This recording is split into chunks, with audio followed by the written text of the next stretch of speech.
This is just some additional information regarding schizophrenia and how it is basically related to other disorders based on the lifetime risk and expectancy or occurrence. And then we will go into dissociative disorders. So, dissociative disorders are controversial because you have some therapists, some researchers that don't believe in it. It is a rare disorder in which the person's conscious awareness becomes separated, which is why it's called dissociated from previous memories, thoughts, and feelings. Typically, those that have dissociative disorders are those that have experienced some past trauma. Typically, it's in childhood. And so, what it takes us to is dissociative identity disorder, which was formerly called multiple personality disorder. So, in childhood trauma, the person would create, or I'm sorry, the brain would then create this altered personality to kind of deal with the traumas that occurred to them. One may be a personality that is very a strong personality that was the protector. You may have one that reverted back to childhood, maybe the age of 1, where the trauma could have occurred when the child was 6 or 7. And so you have different variations of personalities. They can be even as extreme as the opposite sex, but those are your more severe cases. So, dissociative identity disorder, again, was formerly called multiple personality disorder.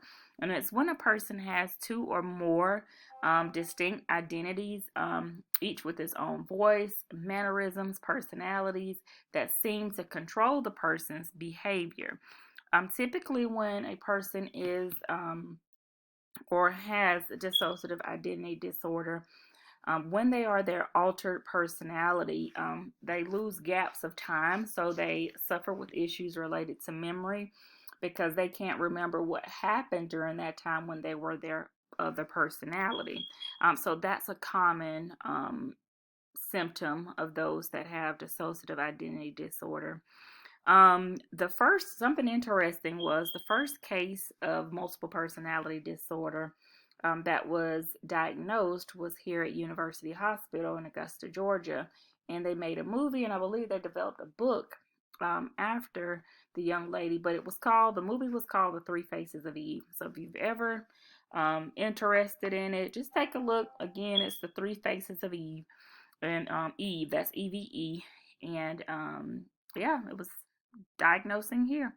So kind of groundbreaking in the world of psychology. All right, excuse me. This is just some continued, excuse me, information regarding dissociative identity disorder. You can just kind of take a look at that. I did want to show you a video, almost like a simulation of a person experiencing dissociative identity disorder. Let's see here. Now, this is a really extreme case with the mother that has 20 personalities, but I'll show you quickly just a few minutes of the dissociative identity I don't want you disorder doing the symptoms. strawberries. I can wash them though, right? And Papa, he has to have his coffee. They're my mom does. And Chrissy wants to have her juice. I want to know where the pink donuts are. Breakfast time is a busy time at the Patillo home. The only place busier than the kitchen is Christine Patillo's mind. Because I'm just extra special. Tristan, you are extra special. I love you. But they love me. What do we have going? Cindy was just out. Christine has 6 other personalities called alters Hi, my Aunt Tammy. living inside her head. You don't like blueberries in your pancakes either, do you? I don't actually mind them. She despises fruit. All distinct and different, all with their own voice. I can hear them if I'm paying attention. They can look out through my eyes, and they can see what's ever in my peripheral. Dada, one more. Sure. Try it out. That is 2-year-old Cindy. The rest of the gang, as they're called, will introduce themselves. I'm Christine. I'm Chrissy. I'm Tristan, the lone male. I'm she. I am Q. I do all the beats. I'm Rim. Christine has dissociative identity disorder, formerly known as multiple personality disorder. It's recognized by the American Psychiatric Association and affects just a fraction of 1% of the population. Well, I, of course, always get the blame. Who's my wife gonna partner up with? I'll be the shuffler. Doctors say Christine's brain got shuffled, fractured is the clinical term, when she was a little girl. But I just seem to be going the wrong direction all the time. And that's different from when? Funny. Oh, that's what I'm going to do. Here. Shebang. That didn't work out well for me at all. Christine suffered physical and emotional abuse from her father throughout her childhood and what can be politely described as torturous sexual abuse at the hands of a neighbor from the ages of 7 to 9. Her childhood, a cruel game of survival. That was complete being imprisoned in my mind. Drawings Christine did in therapy show the violent battles inside her head. Doctors say when the brain can't handle any more abuse, it fractures into different personalities, and each one often serves a purpose. Instead of Christine suffering the sexual abuse, Rim, a tough tomboy, would appear and absorb the shame. The alter She, a gruff 30-year-old lesbian, would come out and take on the abuse from Christine's father. But as Christine got older, the personalities that once protected her turned. But there's a little bit of a triangle scar from a tip of an iron. Rim led Christine to the dangerous world of drugs and promiscuity, Christine waking in places with people she didn't remember. Alter She was the worst abuser. And we have a scar on our in our hairline from when she smashed a picture frame. She used to smash pots and pans on us, and we'd have really big gnarly bruises and burns. Burning was a big thing. It went on for years. It's so frightening to feel like you don't have access to your mind or can keep control, or that people think that you're a freak or that something's going on. It's been a trying 26 years of marriage, to say the least, for Christopher. The couple never had children because between Christopher, Christine, and her 6 other personalities, 8 was enough. He's been husband, father, friend, and enemy, often all within the same 60-second span. The diagnosis 10 years ago answered a lot of questions for him. One question, however, never needed answering. Why did you stay? This is my life, and this is my wife, and it's a beautiful thing, and I love being on the journey with her. All right, so I'll stop there and kind of retreat back to the actual lecture. But that is for those that are experiencing dissociative identity disorder. Let's get into personality disorders. So the personality disorder that we're going to focus on is going to be antisocial personality disorder, which are typically going to be your sociopaths or your psychopaths. In a lot of situations, your sociopaths or psychopaths, we've seen them typically be serial killers. Something that's interesting about antisocial personality disorder is that it typically, the symptoms start presenting themselves in childhood. But according to the DSM-5, a child cannot be diagnosed with antisocial personality disorder until they get to a certain age. So what the new diagnosis has been for children typically that exhibit the symptoms, signs and symptoms of ultimately developing into antisocial personality disorder is called ODD, oppositional defiant disorder. You'll see typically children present symptoms such as burning things up. Arson is a big thing for them.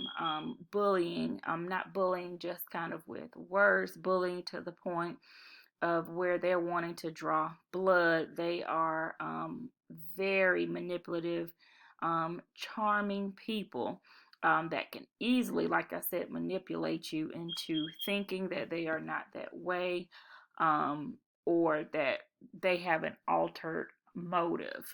You wouldn't kind of know it until you actually are able to see the results of what they've done. Killing small animals is something that they do in childhood. They start off with the family's pet, the neighbor's pet, things like that. They don't have a conscience, so they don't feel bad about it. And so they just kind of continue this on, and then ultimately they graduate from animals, from arson and things of that nature, into actually killing people. And so I'm going to show you an interview with an individual that has antisocial personality disorder. Just want to give you some of the symptoms of that particular disorder. Lack of conscience for wrongdoing, even if it's towards friends and family. They are often impulsive. They are fearless. They're irresponsible. They don't have any regard for anyone, honestly, and they do not have any respect for authority. They are their own bosses in their own world. And so I want to show you the interview with a serial killer that I typically show classes. Interview.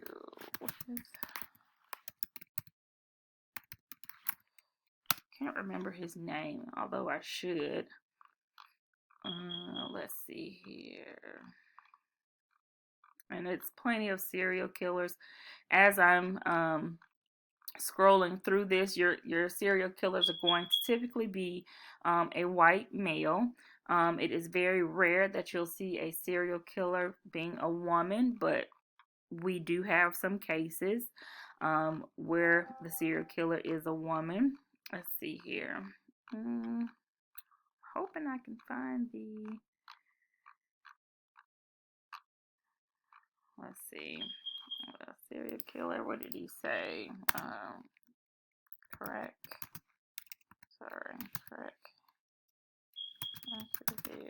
Like a coconut.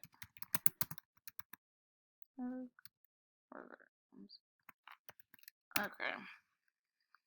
That's what he said in one of his... Man, I wish I could find it. Alright, if I'm not able to find it, I'm not just going to click on anything, because you do have some cursing and things like that in certain videos, so I don't want to show you that. Let me see if I can find it. But he actually told the person that he was interviewing that he would crack your head like a coconut into the cement. The serial killer ABC. I think it's ABC News. There he is. All right, Tommy Lynn Sales. I don't know why I couldn't remember his name, but there's a shorter interview. Tommy Lynn Sales.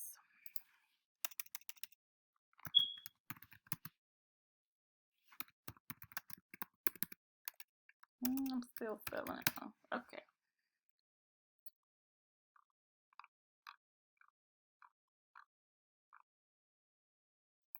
Sorry about that. All right. We'll do this one. It's a little bit grainy.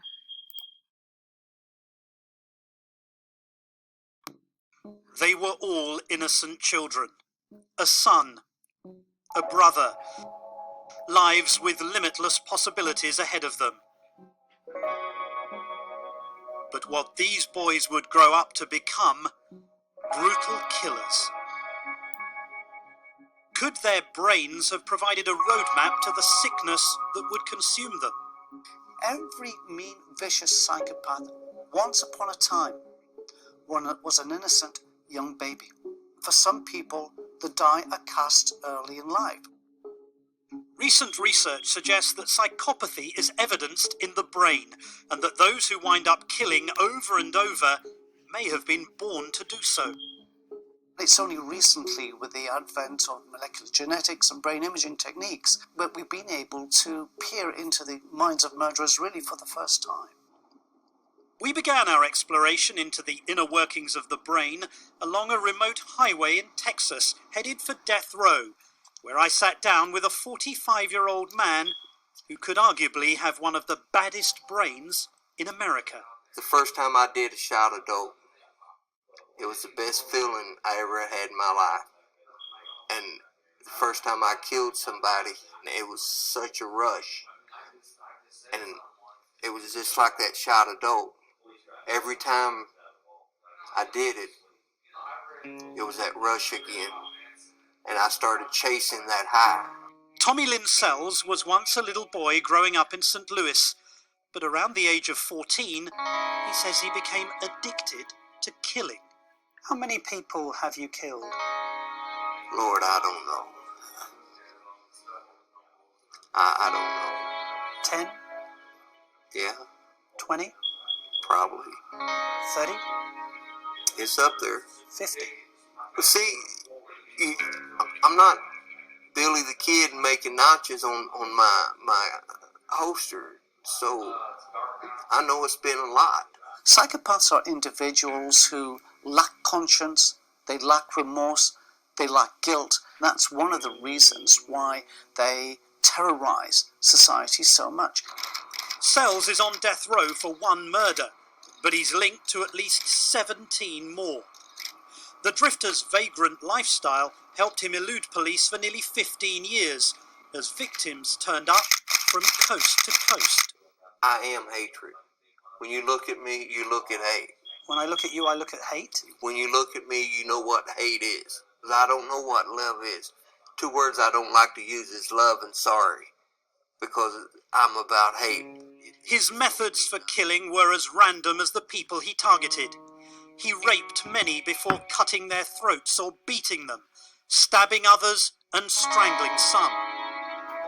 Vicious cycle. I couldn't help but be grateful for the glass between us. I don't have no feelings. No more. No emotion. No. They showed much poorer. Dr. Adrian Rain has studied the brains of people scientifically determined to be psychopaths. One of the key differences that we find in the brains of psychopaths is that there's a structural impairment to part of the brain called the amygdala. This is a part of the brain very much involved in the generation of emotion. It was structurally deformed in the psychopaths. And I like to watch the eyes fade, the pupil fade. What do you like about that? It's just like setting their soul free.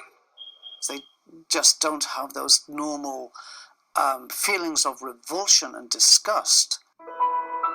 They are the last images of the Dardeen family. One sadistic crime Sells confessed to shows the callous, unemotional disregard for human life typical of psychopaths. A 30-year-old mother, 7.5 months pregnant at home with her 3-year-old son, both bludgeoned to death. What are you thinking and feeling when you kill someone? It's just like that drug. I'm after that drug again. I don't have a on and off switch. I'm just after that drug. I'm after that feeling. During the beating, Eileen Dardeen went into spontaneous labour, giving birth to a daughter who investigators believed to be alive at the time.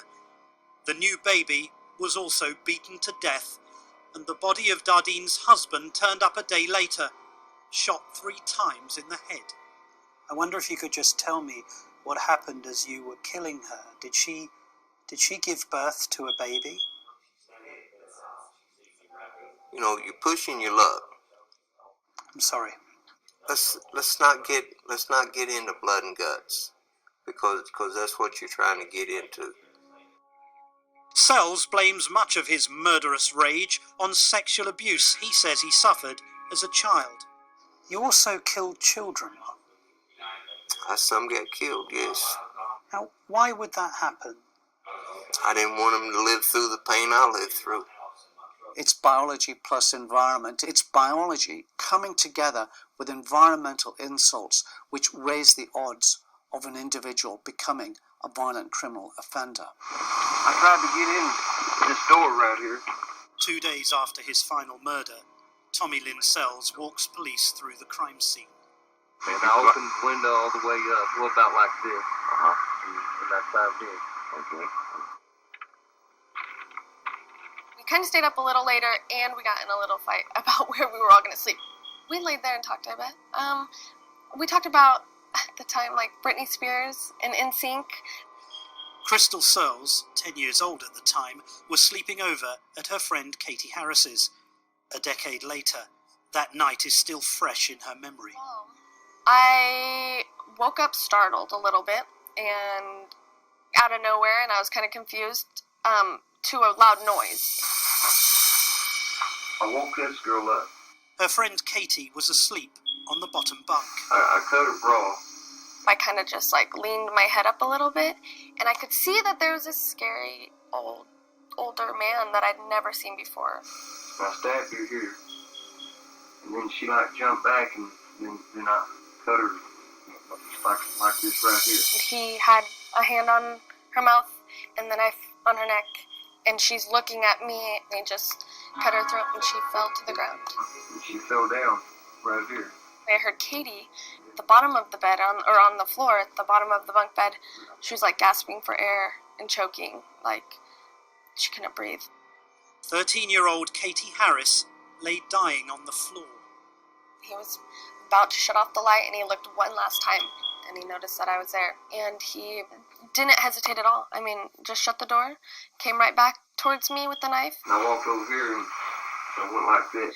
The only thing that he said is, move your hands, because I had him up here, and he reached over the top bunk and cut my neck.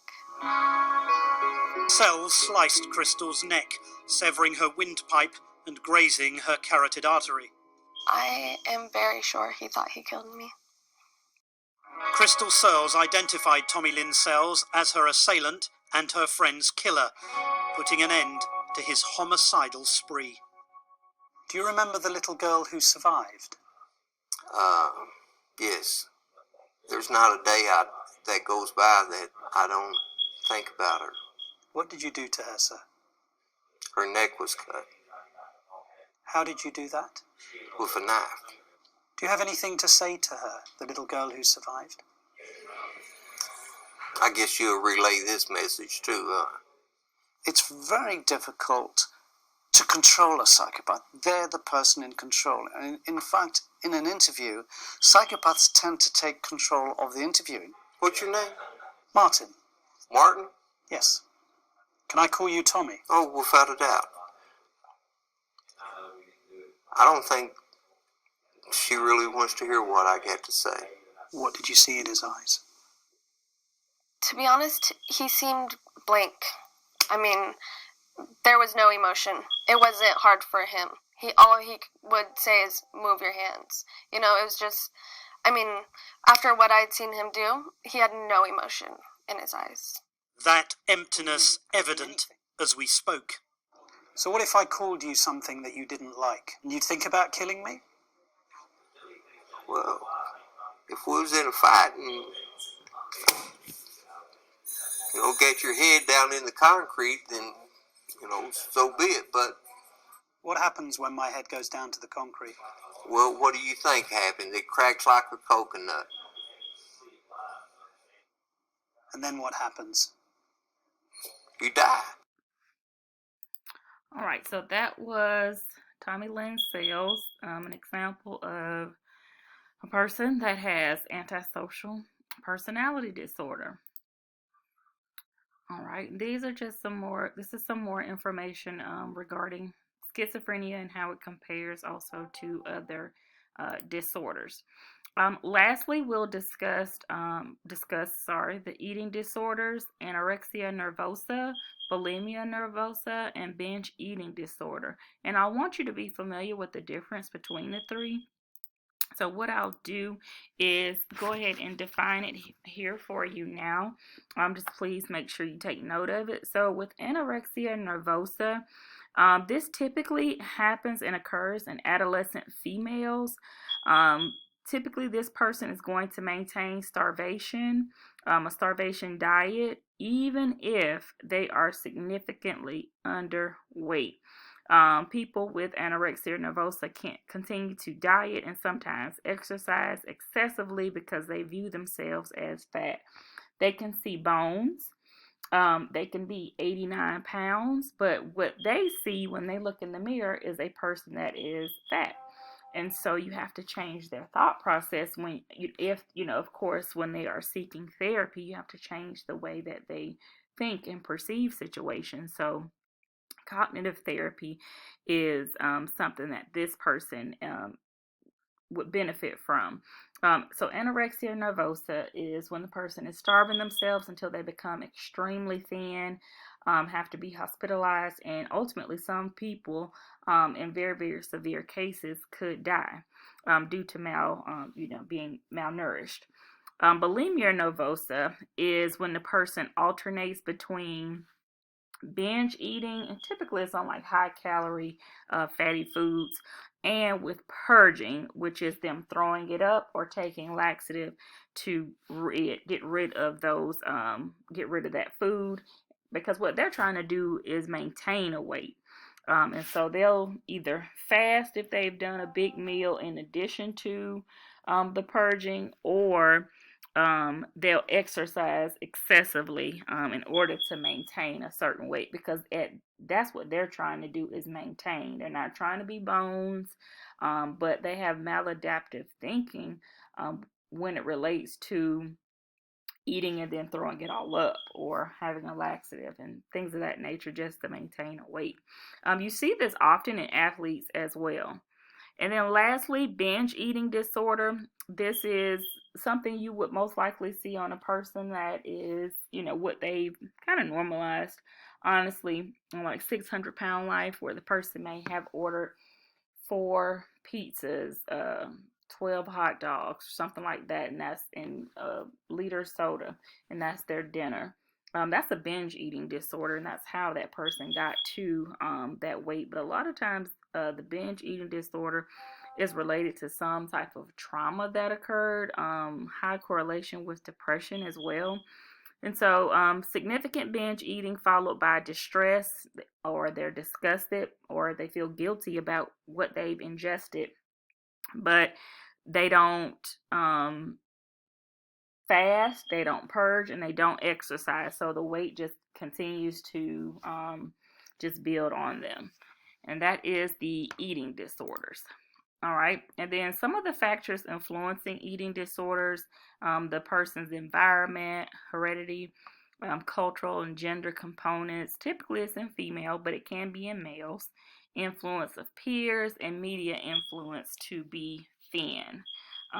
Or, especially that would be more related to bulimia or anorexia with the media influence. And that concludes the second portion of chapter 14.